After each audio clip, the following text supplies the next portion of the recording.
अस्सलाम वालेकुम। आज जुमातुल मुबारक है। नहाते धोते हैं, जुम्मा पढ़न चले हैं जी।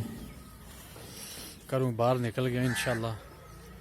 हुण अल्हम्दुलिल्लाह मस्जिद की तरफ जा रहे हैं तो जुम्मा पढ़ने हैं। तुसीं भी पढ़ो। हाँ जी, सर्दी काफ़ी है। अज तो सूरज चढ़िया कोई नहीं जे, ते अज ठंड ही ठंड है। जुम्मे वाले दिन नहाना सुन्नत है। सुरमा भी पाया, सुरमा भी सुन्नत है जुम्मे वाले दिन पाना। ते माशाअल्लाह सुरमा भी पाया जे, ते खत शत भी करवाया। हुण इंशाअल्लाह अल्हम्दुलिल्लाह हुण जुम्मा पढ़न चले जे। अल्लाह तुहाडा साडा जुम्मा कबूल फरमाए, आमीन।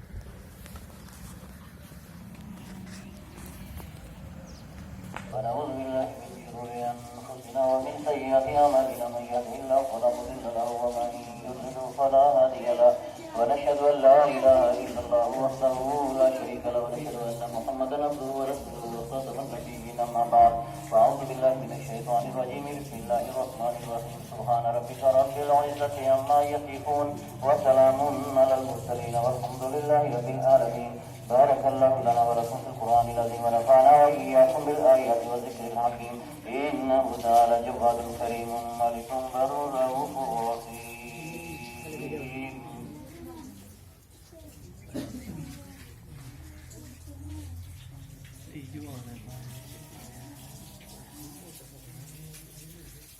إن محمد رسول الله حي على الصلاة حي على الصلاة حي على الفلاح حي على الفلاح قد قامت الصلاة قد قامت الصلاة الله أكبر لا إله إلا الله